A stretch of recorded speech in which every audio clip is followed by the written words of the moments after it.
Bato-bato sa langit ang tamaan, huwag magalit. Katotohanan lang ang balitang ginagamit. Spokesjet Channel, Marcos Social Media Alliance. Di pwedeng tago sa bayan ang katotohanan. Katotohanan para sa bayan. Spokesjet Channel, puro at tapat at katotohanan lang para sa bayan ay makakabuti yan. Walang bias at maling gawain, walang buhaya, lahat makakakain. Sino ba ang tunay na merong puso? Siya dapat umupo, siya ang dapat mamuno. Lahat katotohanan dito, hindi man luloko, tapat sa Pilipino. Loyalista dapat yan para sa namumuno ang katotohanan. Bawal dito ang kamalian, kung sinong bias ay tututukan. Marcos Social Media Alliance, yan ang totoo sa bayan. Nagmamahal sa Pilipinas, dala ang katotohanan. Bato sa langit ang tamaan, huwag magalit. Katotohanan lang ang balitang ginagamit. Spokesjet Channel, Marcos Social Media Alliance. Di pwedeng tago sa bayan ang katotohanan. Katotohanan para sa bayan. Spokesjet Channel, sa langit ang tamaan, huwag magalit. Katotohanan lang ang balitang ginagamit. Spokesjet Channel, Marcos Social Media Alliance. Di pwedeng tago sa bayan ang katotohanan. Katotohanan para sa bayan. Spokesjet Channel, walang kinatatakutan, basta balita para sa bayan. Di magpapahuli, di magpaparaya, at di maniniwala sa haka-haka. Sa mga haka-haka, subukan mo lang, ikay mapapalaban. Walang atrasan sa balitaktakan, basta nasa tama para sa bayan. Dito hihinto, magbigay informasyon para sa Pilipino. Walang sinisino, lahat ay totoo. Isisiwalat lahat ng totoo para sa bansa, kung ano katotohanan sa video niya. Spokesjet Channel, asahan mo, balita totoo. Bato-bato sa langit ang tamaan, huwag magalit. Katotohanan lang ang balitang ginagamit. Spokesjet Channel, Marcos Social Media Alliance. Di pwedeng tago sa bayan ang katotohanan. Katotohanan para sa bayan. Spokesjet Channel, sa langit ang tamaan, huwag magalit. Katotohanan lang ang balitang ginagamit.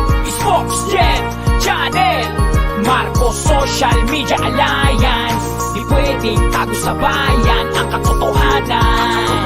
Katotohanan para sa bayan. Spokesjet Channel.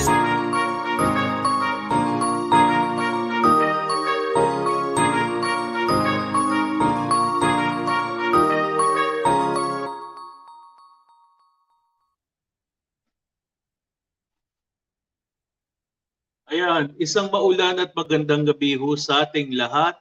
Welcome po sa Spokesjet Channel sa palatuntunang UKP, ulat, komentaryo at payo. At kung anong sinuot ko kaninang hapon, ganito rin kasi syempre fresh pa rin tayo. Ngayon ay nasa evening edition tayo at bago ko simulan ang aking maikling palatuntunan na hindi naman naabot ng ikawalo ng gabi, I want to greet everybody who's here. Very good. Yes, yes, yes, yo. Yes. First, sabi ni Nay Merlinda, magandang gabi ho. And sabi ni Ate Colas Dimolds, hello, hello sa iyo. And sabi niya, hi sis Nay Merlinda. And sabi ni Ate Echo Heart, hi Sir Spokesjet Channel. Good evening, Ate Echo Heart. At sabi niya, hi mga pretty sisters Nay Merlinda and Colas Dimolds. Yes. And my Tatay Jack, my daddy. And my daddy's here. Hi, Spokesjet. Sabi niya, hi, daddy. I love you. And mommy, Jackford's. And sabi ni Ate Beth Ariola, good afternoon po from Qatar. Yes, ako maraming salamat po sa panonood po. And sabi ni Tatay Jackford's dito, hi sa lahat. Basta lahat po na pro-administration, welcome po dito. Basta dapat, wag tayo magpakita ng pagkabargas. Kasi syempre po, lahat po tayo magkakaibigan tayo rito, nagmamahalan tayo, hindi tayo nagsisiraan. 'Di ba? Iyan naman ang gusto ng ating mga pinuno, lalo na si Pangulong Marcos, 'di ba? Siya yung tipo ng tao na ayaw sa gulo, 'di ba? O eh kung gusto ng gulo, edi mag-ano na lang, magpuntalan na lang, charot. Ayun. At saka habang ako'y nagpapa-poll dito ay ayun, okay. Ay babasahin ko ang mga mensahe rito. Echo Heart, hi Tatay Jack Words. Ayun, tapos sabi ni Tita nandito, Nay, mega love shoutout, Spokesjet at sa lahat. And sabi ni Tita nandito, mega love shoutout also Tatay Jack Words. Tapos sabi niya, hello Nay Merlinda and Kualas Dimols. And also sabi niya, Ate Charlene Kim, yes, nabuhay ka. Hello Poging Spokesjet and to all Kamisma. Good evening po Ate Charlene. We miss you so much. And Ate Echo Heart, sabi niya, hi pretty sister Charlene Kim. Yes, and meron akong poll na naisimula ngayon. Tapos dito, sabi niyang Ilocano vlogger and gamer. Ngayon pala, anniversary ngayon ng pagkaproklama ni PBBM. Tama ba? Yes! A happy anniversary. And of course, happy birthday also to our friend, Ai Chang. Happy birthday to you, wherever you are. Yes, we miss you so much. At sabi ni Ate Charlene Kim dito, ay hello, Echo Heart, Tatay Jack first. Okay. Miss ko po kayo. Tapos sabi ni Tatay Jack, sorry. Ayun, hi Charlene Kim, maraming salamat. Ayun. Ngayon ay ating pag-uusapan ngayon ay ang tungkol sa sa proposal ni Senator Mig Zubiri na isa Senate bill niya na itaas ang wage ng mga ng mga manggagawa. At batay dito sa aking na-research, ay pinanawagan niya na i-increase ang minimum wage ng private sector workers na by 150 pesos. At ang layo naman ni Senator Zubiri ay mabigyan ng ginhawa ang mga manggagawa na lalo na yung mga may pamilya rito. At saka excuse me, ayun, at saka ito'y applicable lamang sa mga private sector workers. Ang problema nga lang dito sa proposed na wage hike hindi ito saklaw, hindi ito sinasaklawan ng mga informal sector workers. At saka ang problema rin ay yung mga MSME o yung mga micro, small, and medium enterprises. Okay. So, sa kasalukuyan, maliban na lang kung nagbago, ang highest daily minimum wage ay naririto sa Metro Manila or National Capital Region na ang amount ay 570 pesos. Ang pinakamababa naman ay sa Bangsamoro Autonomous Region sa 316.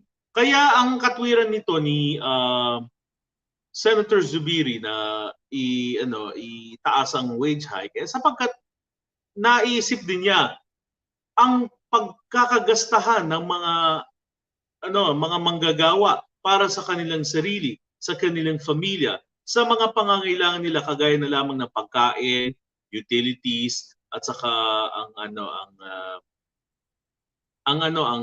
edukasyon ng mga bata kung may anak sila at siyempre upkeep sa bahay. At marami pang iba, pati pamasahe rin at kanilang pagkain sa pang-araw-araw, lalo na kung sila'y namamasukan. At naninirahan sila sa hindi kalayuan o di kaya medyo malayo sa kanilang place of work. Yes, at ang kasalukuyang pinananawagan actually okay. Kasalukuyang pinananawagan ay dapat na itaas ang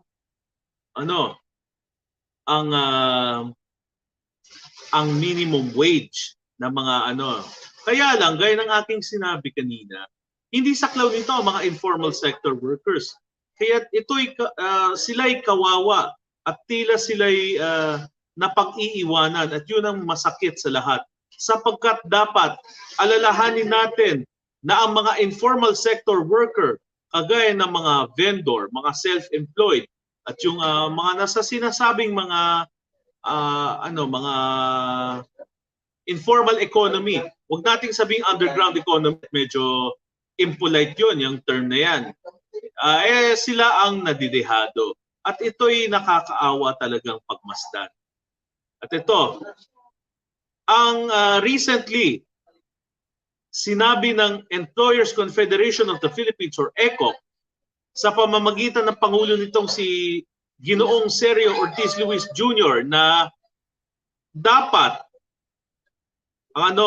talaga ang wage hike ay ma-approve ng Regional Tripartite Wages and Productivity Boards or RTWPBs sapagkat tinitingnan nila kung reasonable ba o hindi ang pagtaas ng ng wage, ng minimum wage. At ang problema nga lang dito ay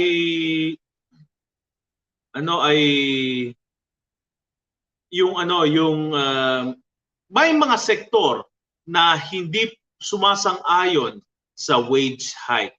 At meron din na talagang nananawagan. Excuse me. Okay. Ang alalahanin, ang agam-agam lamang ni Ginoong Ortiz Luis Jr. ay ang proposed na legislated wage hike na 150 for the workers ay para lamang sa formal sector at dehado talaga ang informal sector. Ito ang isang suliranin na hindi dapat na binabaliwala. Ito'y dapat lamang na pinag-iisipang mabuti sapagkat lahat ng mga manggagawa ay pantay-pantay. Ang problema nga lang, mayroon pa ring implicit and explicit discrimination against informal workers. They include the people who are under the contract of service or the job order. Talagang napakasakit na malaman at masakit na pagmasdan na saklaw lang nito yung mga lalo na ang mga regularized na mga manggagawa. Okay. At ito may bali-balita na na ang mga micro, small, medium enterprise ay hindi kaya natugunan itong wage hike na ito. Well, it depends. Kasi sa akin nakikita, if ever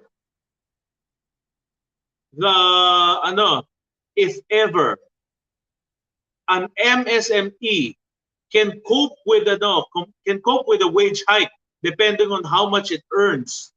Sige, pero kung hindi, para sa akin, it would be unreasonable, it would be unfair. Especially sa mga MSME na nagsisimula pa lamang ng kanilang operations at nagsisimula pa lang na kumita. Although ang kita nila ay hindi profitable sa ngayon, kundi break even to meet the needs of the employees and of course the boss. Okay. At meron ding sinabi rito si Finance Secretary Benjamin Diokno. Nag-cite siya ng ilang mga research na kung saan maaring umakyat by 1.4% ang inflation sa kapag itinaas ang 150 pesos per day na wage hike. Talaga naman para naman sa akin kasi it is undeniable that inflation is the enemy of every generation. And also, it is difficult to ascertain whether a wage hike could actually help formal sector workers and other workers to meet the demands of the times in terms of purchases, especially basic needs. Aminin man natin o hindi, inflation is constant. Okay. Sinabi rin dito ni ni Pangulong ni Secretary Diokno that kapag ipinagpatuloy itong 150 pesos na increase sa daily wage, ay maaaring umakyat by 6.9% na inflation rate for 2023. Oo. Compared to the current projection na 5.5%. Oo. I may not be an economist, but I feel I feel that it is my duty to share with you the news. Okay. At ito naman tong Ibong Foundation na ito na walang ginawa kundi kundi magnawa ng ngawa na para bang mga lorong maiingay. Na sinasabi ang government daw ay nag-improve sa labor market. Oo, ang sabi dito sabi rito ng executive director ng Ibon Foundation na si Sonny Africa, hindi naman siguro kamag-anak to ni Susan Africa, na nagkakaroon ng increased self-rating ng poverty. Oo, self-rated poverty mahirap kasi aminin man natin, nagkukulang pa rin ang mga better job opportunities at saka mataas ang inflation at mababa ang sweldo. Yun ang mahirap.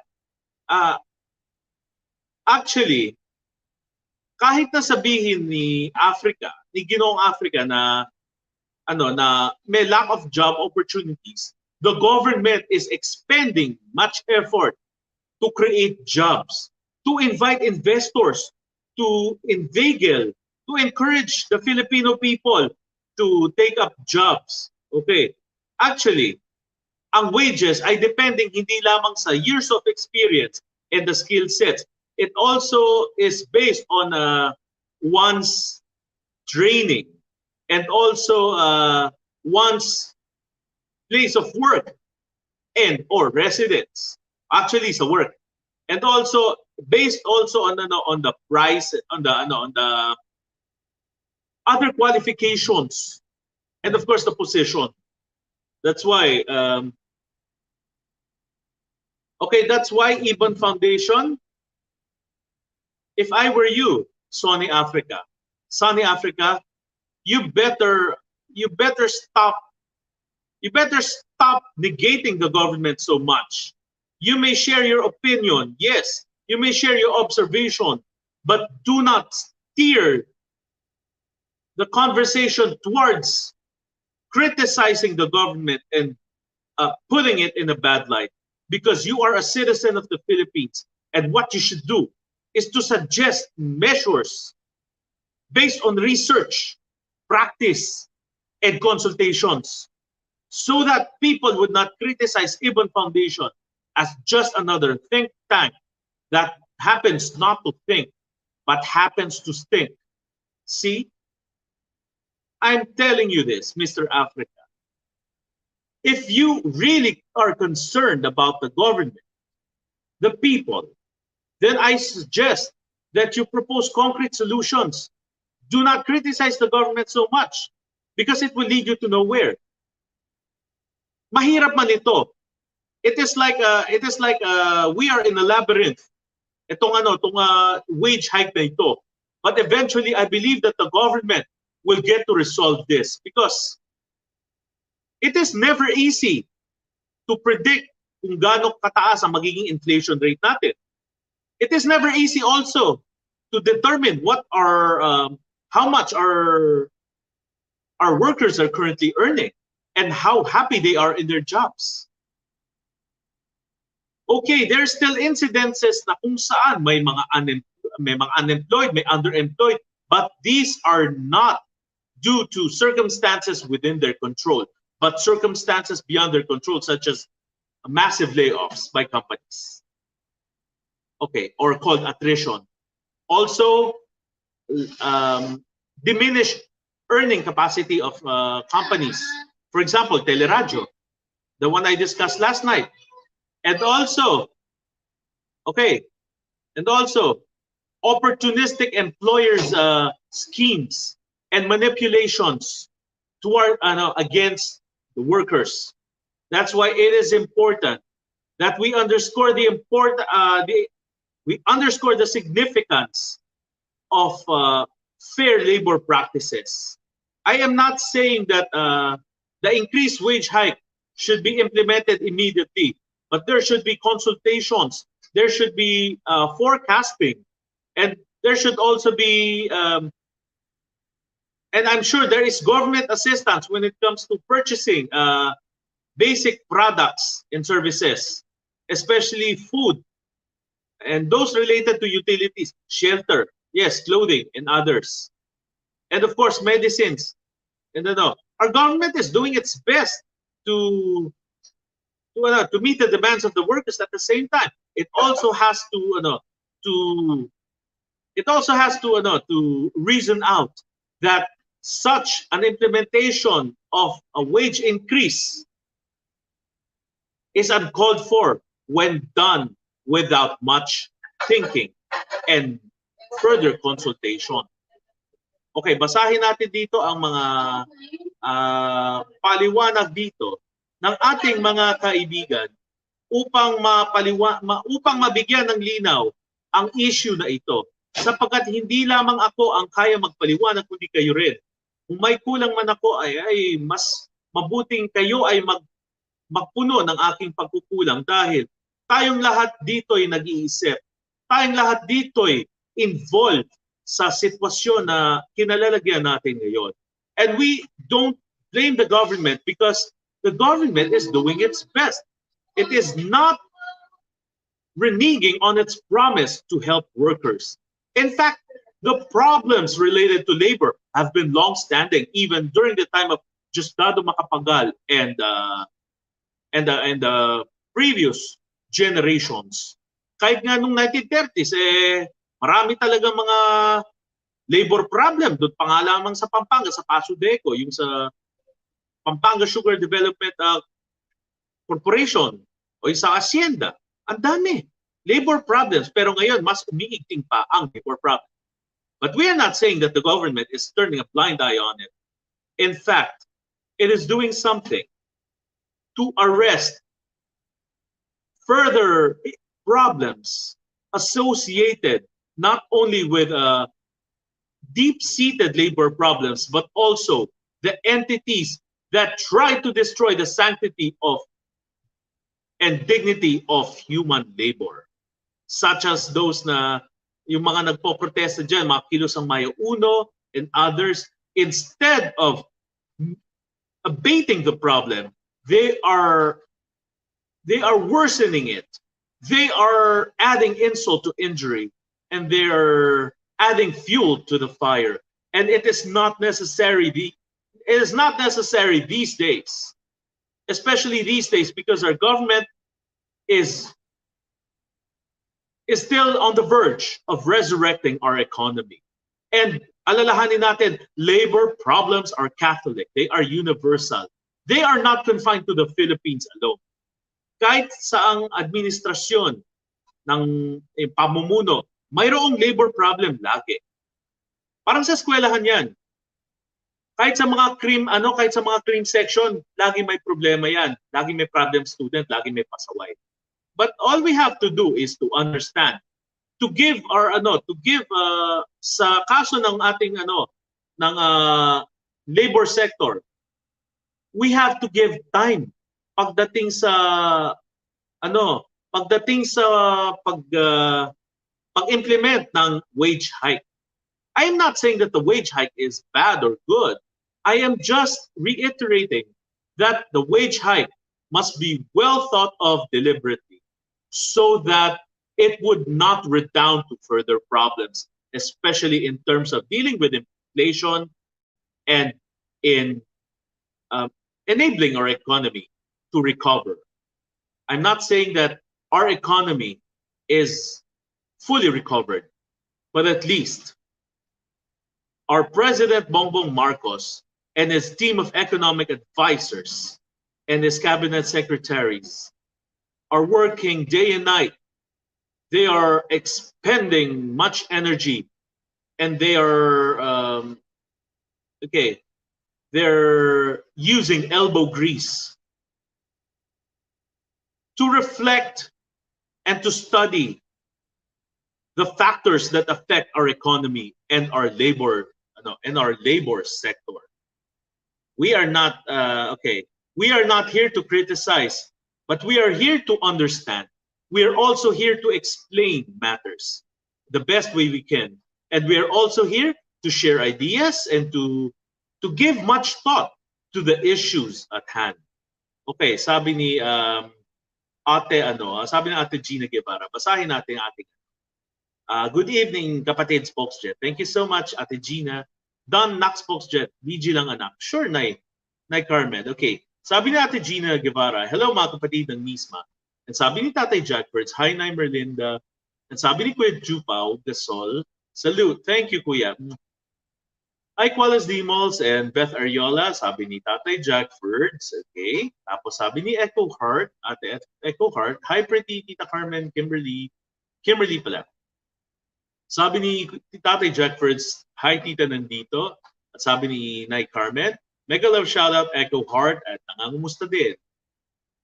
And shoutout po sa lahat, bless us, God bless us all. And there is a point from Ate Gina Guevara. Let's read it. Let us try to understand, digest it.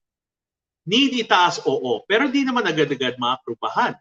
Need time kasi nagsisimula pa lang naangat ang government natin. Sana naman maunawaan ng taong bayan. Hinay-hinay lang sana sa mga kadaingan.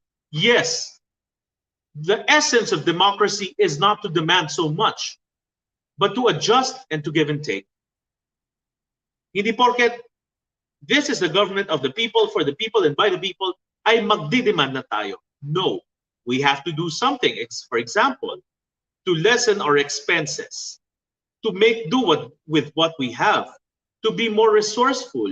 Halimbawa na lamang magtanim ng gulay sa sa likod bahay.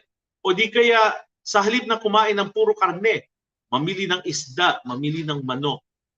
Eh wag naman yung magtitipid ka, halimbawa, may fish pond yung kapitbahay mo, nanakawin mo yung isda, ay nako, hindi. Hindi yun. O di kaya manok na kapitbahay mo, kakatayin mo, hindi. Siyempre tayo, kailangan din na tayo ay maging kontento sa kung ano mang mayroon tayo. We should not blame anyone for the problems in labor, except for unscrupulous, manipulative, and exploitative business tycoons who use their employees for their very selfish ends. These types of tycoons should not be in the business sector for long, because they are one of the causes why behind our workers' miseries and self-imposed blaming of themselves. No. That's why we have to improve on our labor practices. We have to change the policies that need to be changed. The practices that have been exploitative, they should be scrapped for good. Sabi ni Tatay Jackford, hi Ma'am Carmen Kimberly, alam ko na malungkot sa pagpanaw ng Tita Turner. Ako din po, Tatay Jack, nalungkot din ako. Nagulat nga po ako eh. Kanina ko lang na umaga nabasa si Tina Turner. Naalala ko yung kantang What's Love Got to Do With It? Yes, and Private Dancer at yung kanta ni malamang itong kinakanta din ng mga kilusang may una, mga ekop, mga ibon. We don't need another hero. Ganyan kayo. Bakit? Kayo bang hero? No. Sabi ni Ate Echo Heart, hi Boss Chupao Gasol. Binabati din siya Tatay Jack. At si Tatay Jack ay bumabati kay Ate Gina Guevara. Tapos sabi dito ni Ate Qualas Dimos, Tatay Jack, hello. Yes, and happy birthday again to Ate Ai Chang. Happy birthday to you. Sabi dito ni Ate Sen Chang, hello Spokesjet Channel and everyone. Tapos sabi ni Ate Teresita Urbano, good afternoon, ading Spokesjet. And sabi ni Ate Sen Chang, hello Tatay Jack Birds Vlogs. Sabi ni Ate Gina Guevara, may point din siya. Sa totoo lang, ang problema sa ating mga kababayan din, sana bigyan din natin ng time ang gobyerno kasi Ginagawa naman nila lahat, matugunan lang ng konti ang ating paghihirap. Yes, hindi katulad ng mga ibang mga administrasyon, walang pakialam, lalo na yung isa doon. Ito, sa poll natin ngayon, 30 na nakaboto, 62% ang nagsabing makatwirang itaas ang sweldo. Sabi ng iba ay no. But it all depends on the government. Because I believe that our government is going to make a win-win decision. Sabi ni Tita nandito, mega love shoutout, Carmen Kimberly, Echo Heart, Gina Guevara, Wallace Diaz. Tapos sabi ni Tatay Jack dito, hi Senchang, tapos sabi ni Ate Senchang, hello sis Teresita Urbano, sis Wallace Dimos. Tapos sabi ni Ate Wallace Dimos, sis Charlene Kim, Ma'am Carmen, mega love shoutout, Kimberly. Tapos sabi ni Ate Teresita Urbano, hello Ate Senchang, Gina Guevara, Tita nandito. At sabi ni Ate Senchang dito, hello mga sis Tita nandito and Gina Guevara. Sabi ni Ate Wallace Dimos, Ma'am Senchang, hello. At sabi dito ni Tita nandito, mega love shoutout Senchang and Teresita Urbano. At sabi ni Tatay Jack, 1,502 ang subs ko. Thanks to you. Charlene Kim, thank you. Congrats Tatay Jack. Dito magsuporta tayo. Bawal ang mga inggitan at saka mga hambingan because we are all different. We are all for one cause. To protect the Marcoses and to promote the good works of our government. So wag mag-inggit-inggit dito. Bawal yun. Sabi natin Lady Queen V, the pet lover and adventure. Mega love shoutout sa lahat ng Team Spokesjet at Kamisma. At sabi dito ni Ate Senchang, hello sis, Carmen Kimberly. Sabi ni Ate Gina Guevara, puro kasi reklamo nga mga kababayan natin, dagdagan pa ng mga pest na dilawang vlogger. Yes! Sa mga vlogger na yun, tumigil na kayo ha. Tumigil na kayo. Maliban na lang kung gusto nyong maging co-host ni Christopher Min, ha? Ate Senchang, hello Lady Queen V. Tapos sabi ni Tita nandito, mega love shoutout Lady Queen. Tapos sabi ni Tatay Jackfords, hi Lady Queen V. Tapos sabi ni Ate Teresita Urbano, hello sis Charlene Kim, Wallace Dimos, Lady Queen, Tatay Jackfords. Sabi ni Ate Wallace Dimos, Miss Echo Heart, Jupao Gasol, hello. Sabi ni Ate Echo Heart, hi pretty sisters, Senchang, Lady Queen, Wallace Dimos. At sabi ni Ate Senchang, Echo Heart, Charlene Kim, hello. And hello also to my sister Billy Ramos. Yes, and I want you to know that my sister is a bright girl. And she's in the insurance industry. That's why, thanks to her, mas napaliliwanag ko ang tungkol sa ekonomiya. Sa ano, hindi, nasa insurance to eh.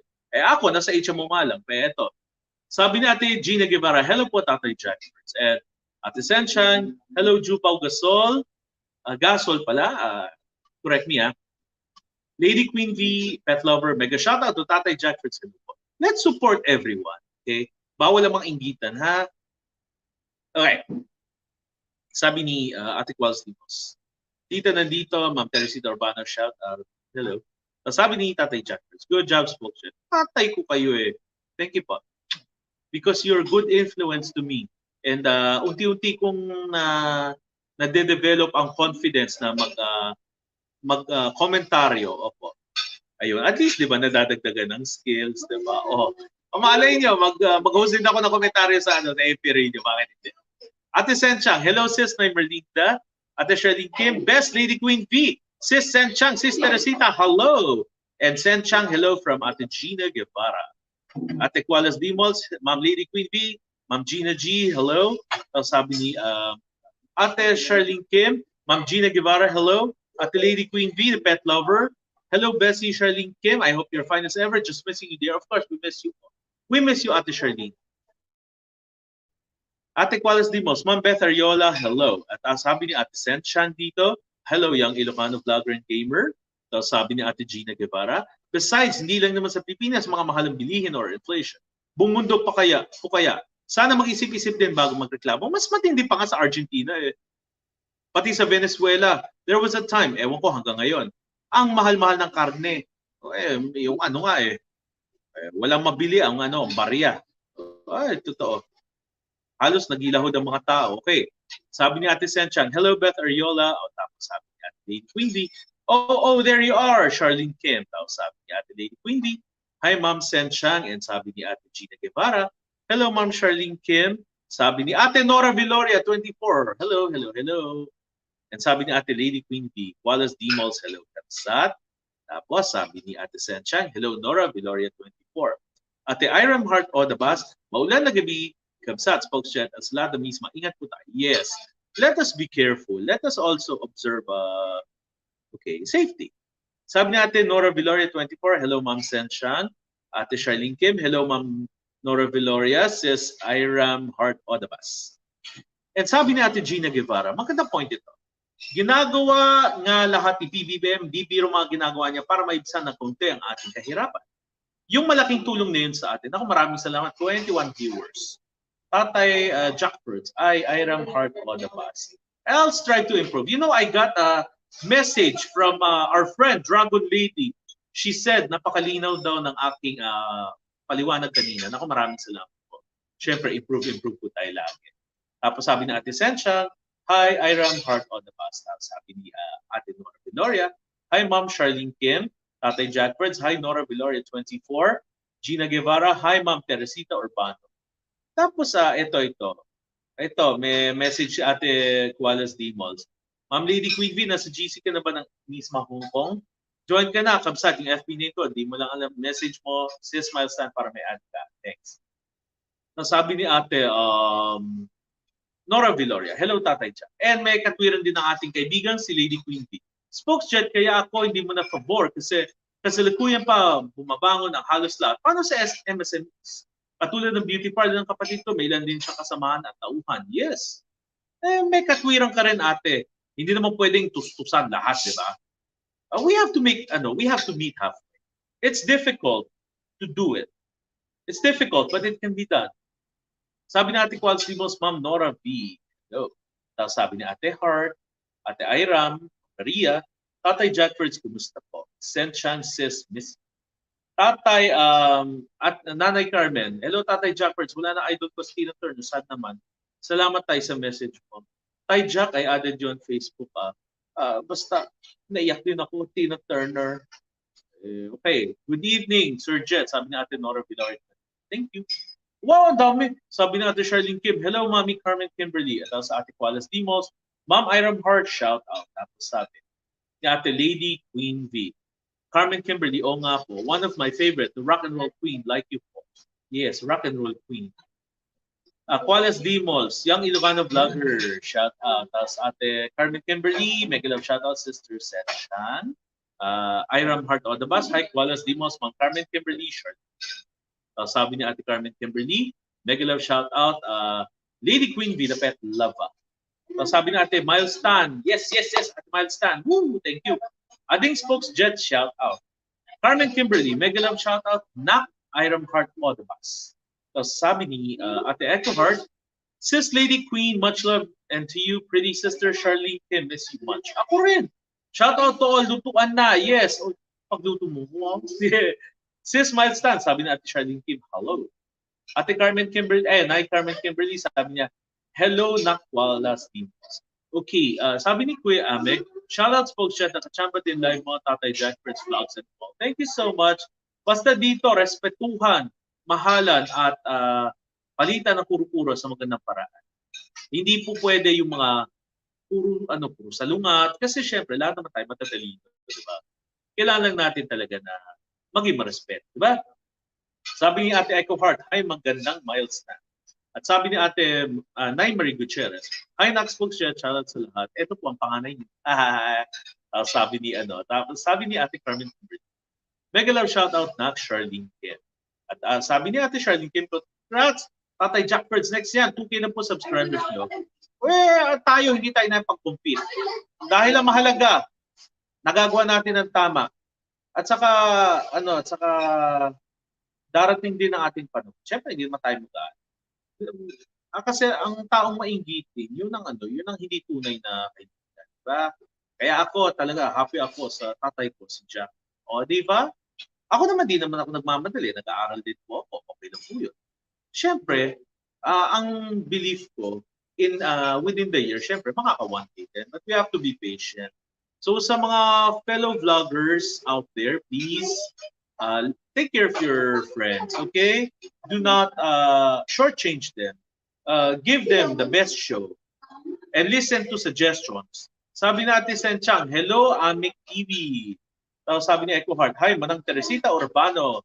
Ay, daming comment Ogu. Ate Marie Gutierrez. Ay, Nay, Marie Gutierrez. The misma family. Shoutout sa lahat. Sabi ni Ate Charlene Kim. Hello po, Tatay Amik. At ganoon din si Ate Echo Heart. Tapos sabi ni Ate Carmen Kimberly, este nanay. Hello, Sister Maite Baisa at Sister Becca Lagmay. Nay, mga nay. And Nay Marie Gutierrez, hello from Ate Charlene Kim. Tapos sabi ni Kuya Amik, Nak Charlene Kim, hello. And Ate Senchang, hello Marie Gutierrez. Sabi ni Ate Kualas Dimos dito, Sir Amik, hello. Binabati din ni Kuya Amik si Ate Sencha. Sabi ni Ate Marie, Nay Marie Gutierrez, Nak Charlene Kim, shoutout. Tapos binabati din ni Kuya Amik si Ate Kualas Dimos, si Nay Carmen Kimberly, binabati si Kuya Amik, si Ate Teresita, binabati si Ate Echo Heart, at Kuya Amik, and Ate Miles.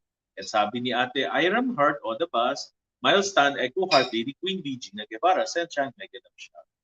Tapos sabi ni Kuya Amik, Carmen Kimberly, next week ako naman holiday. Enjoy your vacation po. Sabi ni Ate Echo Heart, hi Miss Iram Heart, Sabado. And Teresita Urbano, binabati po kayo ni Kuya Amik. Echo Heart also. And ito, hello kay Mrs. Cap daw, sabi ni Nay Carmen Kimberly. And Lady Queen B, Kualas Dimos na sa GC ako ng Nisma Hong Kong. And salamat dear Lady Queen B, the pet lover. Maraming salamat sa lahat ng comments. And salamat din na ako'y talagang malakas ang aking lung power. Sana po, ang takeaway natin dito, huwag nating sisisihin ang gobyerno sa mga nangyayari. Dahil may mga pangyayari na beyond our control. All we have to do is to learn how to be contented with what we have, to avoid spending on what we want because our needs are more important, and also sa mga nagtatrabaho, mahalin po ninyo ang trabaho niyo. At kung hindi kaya ng sweldo ninyo, mga gastos nyo, bawasan yung mga gastos nyo, lalo na pag kayo ay nag-gimmick-gimmick. At also, maghanap ng sideline. Yung tamang sideline, hawag yung sideline na iba.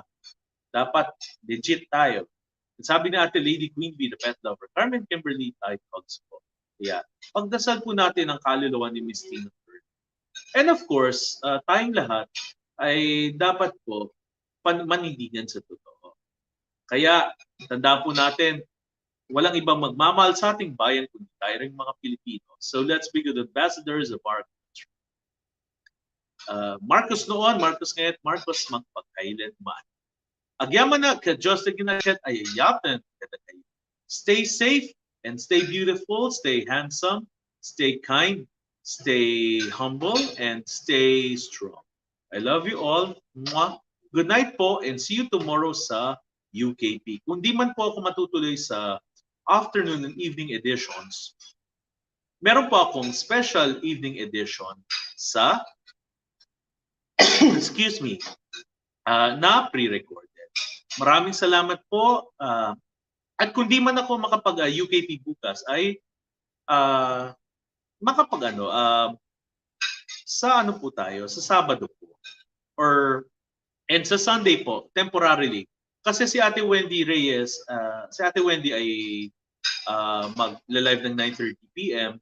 Tayo po ay magla-live sa The Ilocano Educator Show right after the misma collaboration. Sabi ni Ate Senchang, good night. Good night po sa inyong lahat at sa mga ano diyan, mga OFW po natin, mabuhay po kayo. At lahat po kayo ay mahal na mahal namin dito sa misma. Mwah. Good night po and God bless. Wahags.